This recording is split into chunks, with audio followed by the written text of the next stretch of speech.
Hello friends, welcome to the most awaited video for CA foundation. कैसा होगा accounts का paper for January 2021। Friends, मैं CA Sandeep Desarda, teaching since last 18 years for professional level for CA foundation and CA intermediate. नवंबर 2020 के लिए भी मैंने एक वीडियो रिलीज किया था जिसको बच्चों ने काफ़ी पसंद किया, और उसमें मैंने ये दिया था कि नवंबर 20 का जो सीए फाउंडेशन का अटेम्प्ट होगा उसके अंदर कौन से चैप्टर पर कितने मार्क्स का वेटेज होगा और कौन से चैप्टर पर क्वेश्चन आएगा। ठीक है, ये एनालिसिस मैंने दिया था और काफ़ी हद तक हमारा वो एनालिसिस बिल्कुल सही रहा था।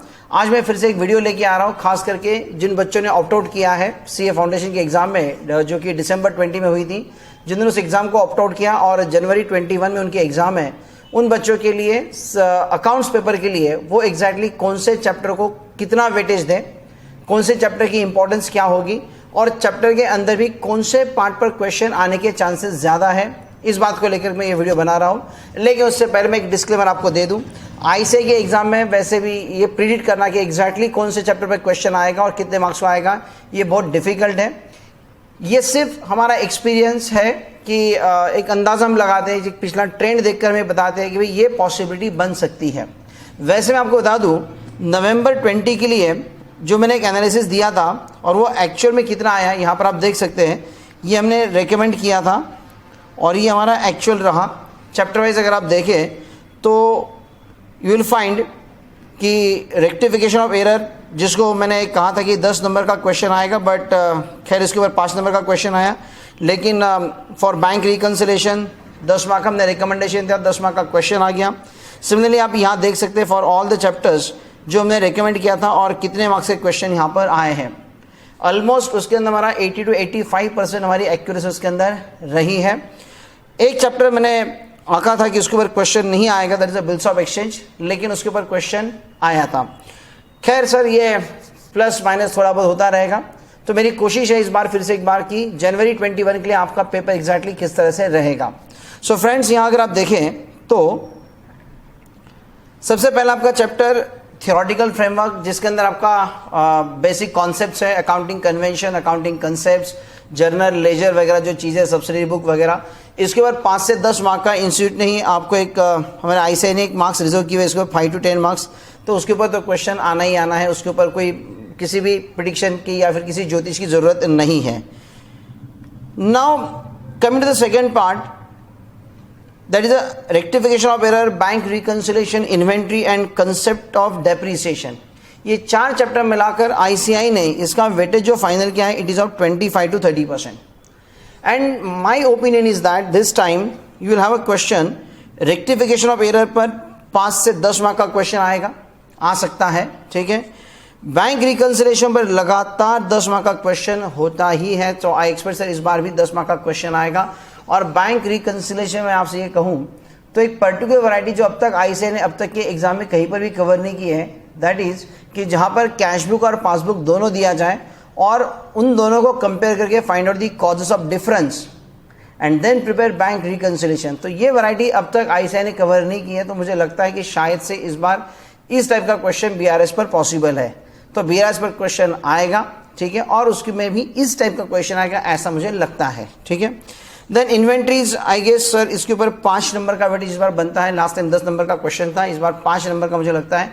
And I am really surprise कि अब तक इन्वेंट्री पर स्टोर्स लेजर को लेकर जो आपका फीफो लीफो वेटेड एवरेज है ना, उसके ऊपर अब तक क्वेश्चन नहीं आया है। So I guess this time there will be question on stores ledger और उसमें भी वेटेड एवरेज मेथड, ऐसा मुझे लगता है। ठीक है, then concept and accounting of depreciation, इसके ऊपर लगातार 5, 5, 10, 5, 5 इस तरह के क्वेश्चन आते हैं, तो I guess this time there will be question for at least 10 marks.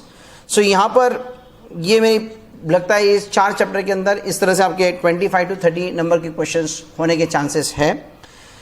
Then अगला जो पार्ट है अकाउंटिंग फॉर स्पेशल ट्रांजैक्शन, जिसके अंदर आते हैं आपका जिसके अंदर आपका चैप्टर होता है bills of exchange, goods sold on approval basis, consignment, average weight, account current. ये 5 चैप्टर मिलाकर इसका वेटेज होता है एग्जाम से। आईसीआई ने जो डिफाइन किया हुआ वेटेज है 15 से 20 नंबर का, तो इसमें मुझे बिल्स ऑफ एक्सचेंज पर इस बार चांसेस बहुत कम लगते हैं कि इसके ऊपर क्वेश्चन आएगा। गुड्स सोल्ड ऑन अप्रूवल पर पिछले 2 अटेम्प्ट से क्वेश्चन नहीं है, तो गेस दिस टाइम की गुड्स सोल्ड ऑन अप्रूवल पर क्वेश्चन आएगा। और गुड्स ऑर्डर अप्रूवल में 3 तरह से अकाउंटिंग होता है. That goods order approval can be frequently, casually and numerously. तो इसमें जो फ्रिक्वेंटली है उसके ऊपर अब तक क्वेश्चन नहीं आया हुआ. तो कैजुअली एंड न्यूमरसली पर अब तक क्वेश्चन आ चुका है, लेकिन फ्रिक्वेंटली जो अकाउंटिंग ट्रीटमेंट है, ठीक है, तो उसके ऊपर अब तक क्वेश्चन नहीं आया है. तो बेटा आप थोड़ा सा उसके ऊपर ध्यान दीजिएगा, मे बी उसके ऊपर क्वेश्चन आएगा. कंसाइनमेंट, या उसके ऊपर हमेशा 10 नंबर का क्वेश्चन रहता है. इनफैक्ट अभी नवंबर 20 में कंसाइनमेंट का क्वेश्चन आया था, but it was only for 5 marks और काफ़ी चिल्ला पुकार हुआ था इसको लेकर, क्योंकि जो क्वेश्चन था काफ़ी हेवी था. अदरवाइज जो 10 नंबर को आना चाहिए था, बट वही क्वेश्चन ने 5 नंबर को पूछा था. I hope this time I will rectify and will give the proper weightage to the chapter and there will be question for 10 marks. Average due date, इसके ऊपर क्वेश्चन आएगा 5 नंबर के लिए. और एवरेज ड्यू डेट में मुझे लगता है कि 2 वैरायटी अब तक कवर नहीं हुई है. That is interest on drawing and repayment of loan. ये 2 वैरायटी अब तक आईसीएआई ने कवर नहीं की है. तो एवरेज ड्यू डेट में जरा ये 2 टाइप के प्रॉब्लम जरा देख के रखना, ठीक है. अकाउंट करंट पर मुझे इस बार चांस काफ़ी कम लगता है, क्योंकि लास्ट एग्जाम में ही account current and average due date दोनों एक दूसरे को और में पूछा गया था. So I guess average due date normally आने के चांसेस है. तो अकाउंट करंट और goods sold on approval, sorry bills of exchange, you can take little bit risk.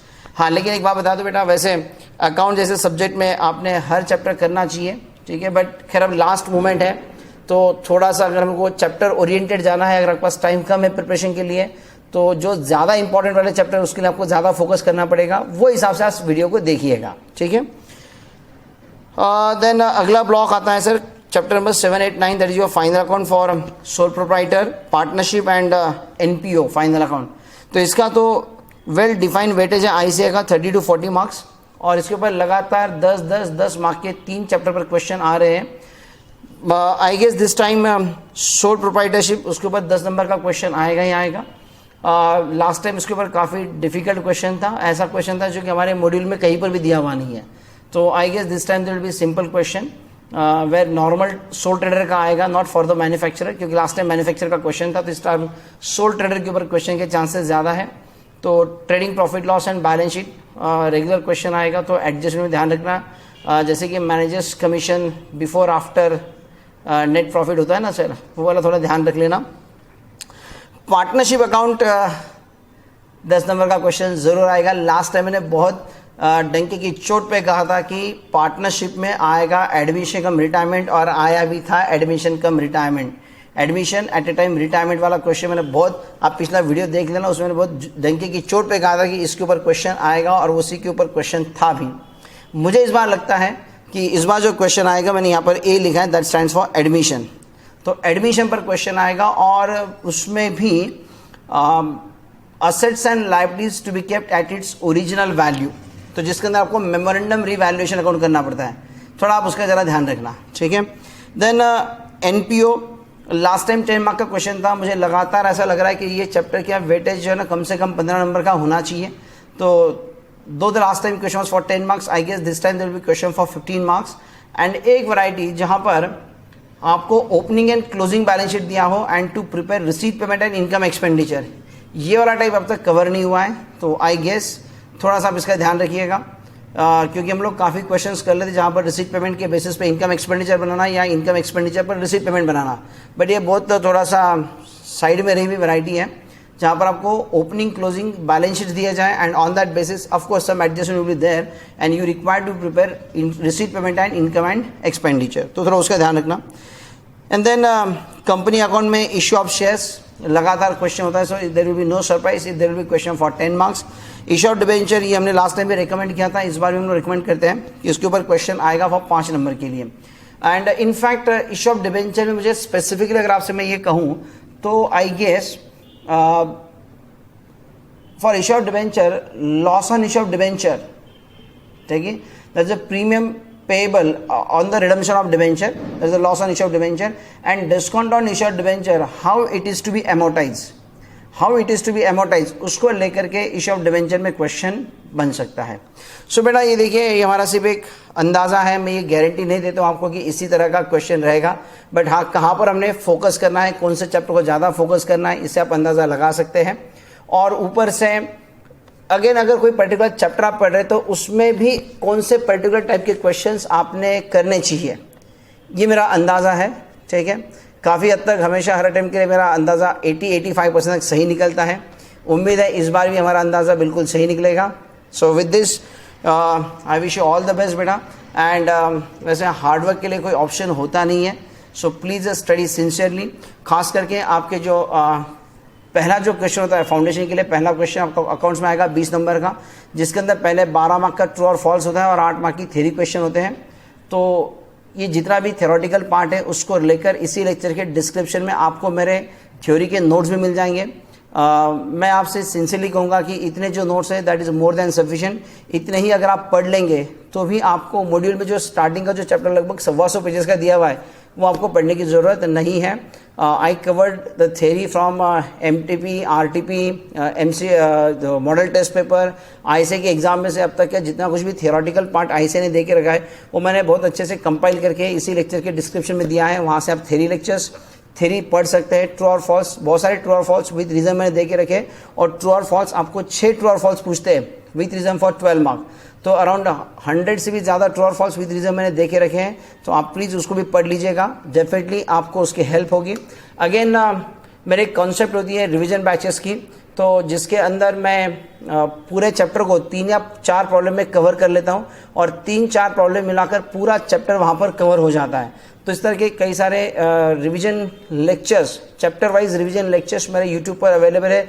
उन लेक्चर्स की लिंक भी इसी लेक्चर के डिस्क्रिप्शन में आपको मिल जाएंगे, उसके नोट्स भी आपको उसके डिस्क्रिप्शन में मिल जाएंगे। तो मैं चाहूँगा अगर आप वो रिवीजन लेक्चर की भी आप हेल्प लीजिएगा।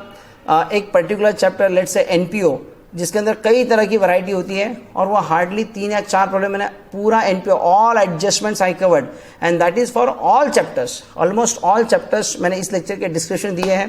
तो इस बात का आप बेनिफिट लीजिएगा and I wish you all the best. Thank you so much, bye bye.